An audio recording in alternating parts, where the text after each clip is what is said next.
केजरीवाल जी का जांच agency CBI के समक्ष पेशी है।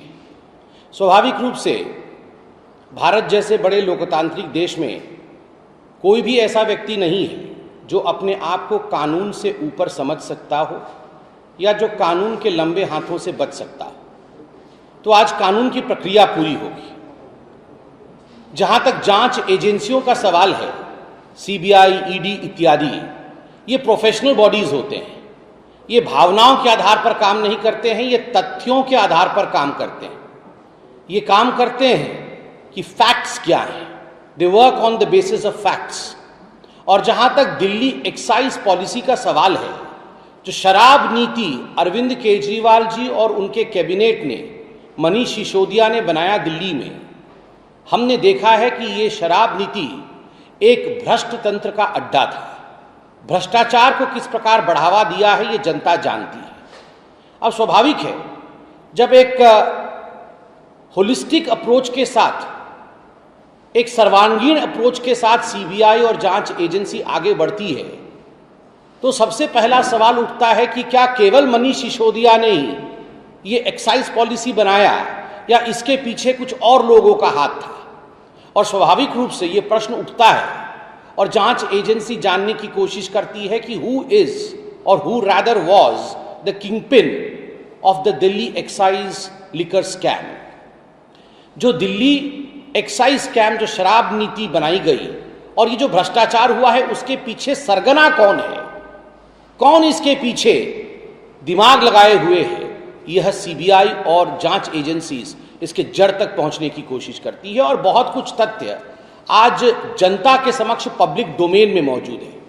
क्या ये हकीकत नहीं है जो हमने अभी न्यूज़ में भी देखा और ये पब्लिक डोमेन में है कि मनीष सिसोदिया जी के जो सेक्रेटरी थे, उन्होंने मजिस्ट्रेट के सामने कबूला है कि ये जो 2021 में मार्च के महीने में दिल्ली एक्साइज पॉलिसी बनाने के लिए उन्हें कहा गया और उन्हें जो डॉक्यूमेंट दिया गया, वो अरविंद केजरीवाल जी मुख्यमंत्री के घर में हुआ।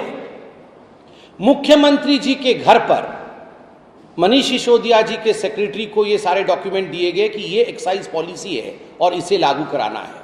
तो स्वाभाविक है, अगर मजिस्ट्रेट के सामने ऐसा बयान दिया गया है तो पूछताछ तो होगी। Who was the driving force behind this scam? ये जो शराब का स्कैम हुआ है दिल्ली में, उसके पीछे ड्राइविंग फोर्स कौन है, ये तथ्यों के आधार पर जरूर सीबीआई सामने लाने की कोशिश करेगी। मित्रों, जहां तक अरविंद केजरीवाल जी का सवाल है, अरविंद केजरीवाल जी को लगता है कि दस्ताने पहनकर भ्रष्टाचार करने से शायद भ्रष्टाचार पता नहीं चलता है। Just because I have wiped off my fingerprints, just because I have not left my fingerprints at the scene of crime, that does not mean I am absolved of the sin of committing the crime. मैंने दस्ताने पहन रखे हैं और मैंने मौकाए वारदात पर उंगलियों के निशान नहीं छोड़े हैं, उसका अर्थ यह नहीं होता है कि मैंने जुर्म नहीं किया है। अरविंद केजरीवाल जी, आपने मनीष सिसोदिया के दस्ताने पहन करके भ्रष्टाचार किया, शराब नीति में घोटाला किया। स्वाभाविक रूप से अब मौका आ गया है कि दस्ताने उतरने चाहिए। The gloves should be of and the country should know the hands which were responsible for massive corruption in the excise policy scam in Delhi. बंधुगण, पब्लिक डोमेन में एक और बहुत महत्वपूर्ण विषय है। वह विषय है विजय नायर का। ये विजय नायर कौन है? ये विजय नायर आम आदमी पार्टी का कम्युनिकेशन का हेड है। और ये जो दिल्ली की शराब नीति है, ये जो शराब घोटाला हुआ है, उस घोटाले का एक बहुत अहम कड़ी है। अभी थोड़े दिन पहले आप सभी ने न्यूज़ में देखा होगा कि ईडी ने, एनफोर्समेंट डायरेक्टरेट जो एक जांच एजेंसी है, इस एनफोर्समेंट डायरेक्टरेट के चार्जशीट में उन्होंने स्पष्ट रूप से लिखा कि ये जो विजय नायर है, उसने मीटिंग फिक्स करने की कोशिश की अरविंद केजरीवाल और समीर महेंद्रू। ये जो समीर महेंद्रू है, ये एक बहुत बड़ा सरगना है इस पूरे दिल्ली एक्साइज स्कैम का और एक बहुत बड़ी निजी कंपनी का मालिक है जो एक्साइज स्कैम में, शराब घोटाले में जो सम्मिलित था।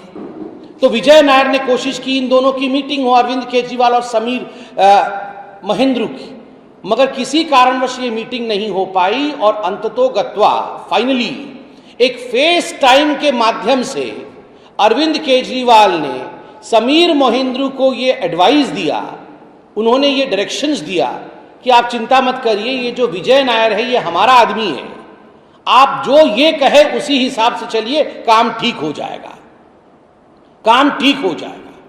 तो आप सोच के देखिए, ये तो डायरेक्ट एविडेंस है और ये सब कुछ पब्लिक डोमेन में है। ये ईडी ने अपने चार्जशीट में लिखा है, तो क्या जांच हकीकत में नहीं होना चाहिए? Just because you are the chief minister, आप चीफ मिनिस्टर हैं, आप वीआईपी हैं, तो सवाल और जवाब ये आपके साथ नहीं होने चाहिए। आपने समीर महेंद्रू से बात किया, विजय नायर का इस्तेमाल किया और उसके बाद 15 किलो घी भी लिया। 15 किलो घी की कहानी आप जानते हैं किस प्रकार से 15 करोड़ रुपए 15 किलो घी के रूप में लिया गया। 15 किलो घी लेने के बाद आज आप आग में घी डालने की कोशिश कर रहे हैं, लोगों को भड़काने की कोशिश कर रहे हैं। जहां तक भारतीय जनता पार्टी का सवाल है, भारतीय जनता पार्टी ने डे 1 से, प्रथम दिन से ही कुछ सवाल अरविंद केजरीवाल जी पे दागे थे। हमें नहीं पता सीबीआई अरविंद केजरीवाल जी से क्या सवाल पूछेगी, ये जांच एजेंसी और अरविंद केजरीवाल के बीच का विषय है। अरविंद केजरीवाल जी शाम को जरूर बताएंगे, मगर हम बार बार 6 सवाल अरविंद केजरीवाल जी से पूछ रहे हैं और अरविंद केजरीवाल जी एक भी सवाल का सटीक जवाब नहीं दे रहे। पहला सवाल, अरविंद केजरीवाल जी, ये दिल्ली एक्साइज पॉलिसी जिसको शराब पॉलिसी कहते हैं, शराब नीति कहते हैं, इस शराब नीति को आपके घर पे लागू किया गया, आपके कहने पर कैबिनेट ने इसे पारित किया दिल्ली के, और आपने बार बार कहा कि ये दिल्ली एक्साइज पॉलिसी के कारण दिल्ली के राजस्व को बहुत बड़ा लाभ होगा जी। इससे पहले आज तक जितना लाभ नहीं हुआ था, ये सारे दिल्ली एक्साइज पॉलिसी के कारण लाभ हो जाएगा, मगर 3000 करोड़ रुपए का नुकसान हुआ और दिल्ली एक्साइज पॉलिसी को आपको वापस लेना पड़ा। क्या कारण रहा कि जिसको आप कह रहे थे कि लाभ होगा, उसी पॉलिसी को आपको वापस लेना पड़ा? नंबर 1 प्रश्न। इसी प्रश्न में एक दूसरा प्रश्न मैं जोड़ देता हूं, क्या दिल्ली एक्साइज पॉलिसी आपके घर पर बनी थी और क्या दिल्ली एक्साइज पॉलिसी, ये जो शराब नीति थी, इसकी कॉपी सेक्रेटरी को आपके घर पर दिया गया था? दूसरा प्रश्न जो भारतीय जनता पार्टी अरविंद केजरीवाल से बार बार पूछती रही, ब्लैक लिस्टेड कंपनियां जो थी, उन ब्लैक लिस्टेड कंपनीज को आपने ठेका देने का काम किया, ये गैर कानूनी था। आपने किया या नहीं किया? किया तो क्यों किया, किस कारण से किया, किसके कहने पर किया? तीसरा, क्या ये हकीकत नहीं है कि जो होलसेलर्स थे, जो ठेकेदार थे, उनका जो कमीशन होता है शराब बेचकर, उस कमीशन को 2% से 12% बढ़ाने का काम किया और 6% कमीशन आपने ब्लैक मनी के रूप में पीछे के दरवाजे से आम आदमी पार्टी में लिया। इसी को शायद 15 किलो घी आप कहते थे। 2% से 12% कमीशन आपने बढ़ाया या नहीं बढ़ाया, इसका जवाब दीजिए। चौथा प्रश्न, क्या यह हकीकत नहीं है कि शराब नीति बनने से पहले एक कमेटी बनाई गई थी, जिस कमेटी में एक्साइज कमिश्नर भी थे? उन्होंने कुछ रिकमेंडेशंस दिए थे कि ये कानून सम्मत होगा, कानून के मुताबिक एक्साइज पॉलिसी इस प्रकार से बननी चाहिए। अरविंद केजरीवाल जी, क्या कारण था जो इन रिकमेंडेशंस को ताक पे रख दिया गया, इन सुझावों को ताक पे रख दिया गया और आपने अपने मन मुताबिक नई शराब नीति बनाई? किसके फायदे के लिए? पांचवा प्रश्न, क्या यह हकीकत नहीं है कि 144 करोड़ रुपया आपने अपने मित्रों का, अपने यारों का, जो ठेकेदार थे शराब के, उनका आपने माफ किया? क्या कारण था? और अंतिम प्रश्न और छठा प्रश्न है, ये विश्व में पहली बार हुआ होगा। आज अरविंद केजरीवाल जी कह रहे थे हिंदुस्तान को नंबर 1 देश बनाना होगा जी, और मैं ही हिंदुस्तान को नंबर 1 देश बनाऊंगा। शराब बेचकर आप हिंदुस्तान को नंबर 1 देश बनाएंगे? स्कूल के सामने शराब की दुकान, पूजा घर के सामने शराब की दुकान, कॉलोनियों में हर जगह शराब की दुकान, एक बोतल के साथ एक बोतल मुफ्त, ये पॉलिसी बना के आप हिंदुस्तान को नंबर 1 देश बनाएंगे? प्रश्न उठता है, ये विश्व में पहली बार होगी कि बोतल तो ज्यादा बिके मगर पैसा कम आया। ऐसे कैसे हो सकता है? We sold more bottles but we got less money. Where did the balance go? ये मोटा माल कहां गया? ये घी जो निकलता है, आपने बोतल ज्यादा बेचे, पैसा कम आया, बीच की मलाई और घी ये किसके पास गया? ये छठा सवाल है। अरविंद केजरीवाल जी, आज आपने प्रेस कॉन्फ्रेंस किया, आपने कहा कि भारत से मुझे बेइंतहा प्यार है। माफ करिएगा, आपको भारत से बेइंतहा प्यार नहीं, आपको अपने सत्ता से, आपको अपने पोजीशन से और आपको भ्रष्टाचार के पैसे से बेइंतहा प्यार है। उसका नाम भारत मत करिए, भारत को गाली देने का काम मत कीजिए। अरविंद केजरीवाल जी, आपने कहा कि ये जो भारतीय जनता पार्टी की सरकार है, ये लोगों को सीबीआई इन्वेस्टिगेशन के लिए बुलाती, उनको जेल में डालने की धमकी देती है और ये अहंकार है। केजरीवाल जी, आप आज से 10 साल पहले के वीडियो निकाल कर देखिए। वो डबल एक्सेल का शर्ट, आपका वो टीवी के सामने आना, आके हर दिन शाम को 4 बजे एक प्रेस कॉन्फ्रेंस करना। देश में ऐसा कोई नेता नहीं बचा था, लालू प्रसाद यादव, सोनिया गांधी, राहुल गांधी और तो और देश के राष्ट्रपति प्रणब मुखर्जी जी तक को आपने नहीं छोड़ा था। आपने कहा था ये सारे भ्रष्ट हैं जी। भ्रष्ट भी नहीं कहते थे, आप कहते थे ये सारे चोर हैं और सारे चोरों के एविडेंस हमारे पास मौजूद है। मैं सत्ता पर आऊंगा, सबको एक एक करके जेल के सलाखों के पीछे भेजूंगा। आप तो जेल के सलाखों के पीछे, आप सत्ता में थे नहीं। आप सत्ता में नहीं होने के बावजूद नाम लेकर लिस्ट जारी कर कहते थे इन सब लोगों को जेल भेजेंगे। आज आप अगर मोटा माल भ्रष्टाचार का कमा रहे हैं तो क्या आपके मंत्रियों को जेल नहीं जाना चाहिए? जेल जाना चाहिए। वो मंत्री जेल में हैं और उनको बेल नहीं मिल रहा है क्योंकि कानून के विरोध में काम किया है। क्या आपकी पूछताछ नहीं होनी चाहिए? बिल्कुल होनी चाहिए, क्योंकि आपने भ्रष्टाचार किया है, यह नीति आपने बनाया है। आपने कहा 75 वर्षों तक यह देश गरीब घोटालों से मारा हुआ देश। बिल्कुल सच कहा।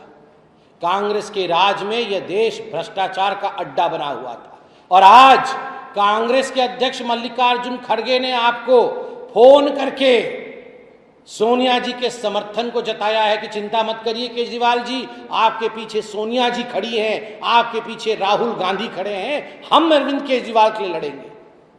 आज अरविंद केजरीवाल जी, सोनिया जी और राहुल जी एक हो गए हैं। ये भ्रष्टाचारियों की बारात निकली है और आजकल एक ये नया फिनोमिना चल गया है।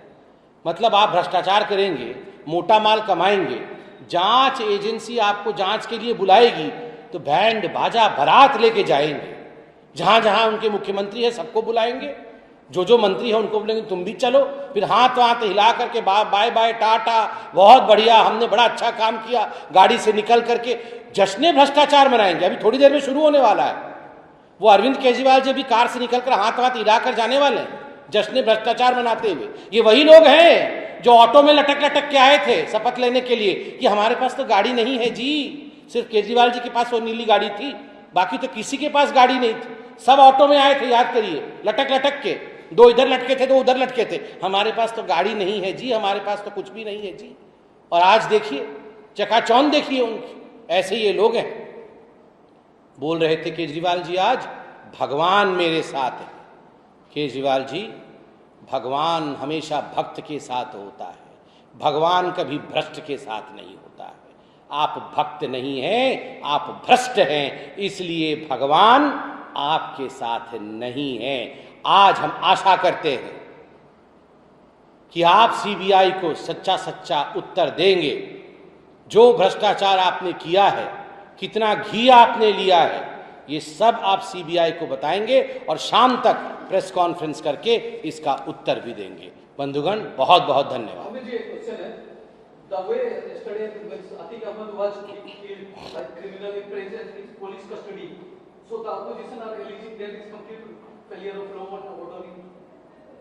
See, today I have held this press conference on a particular subject.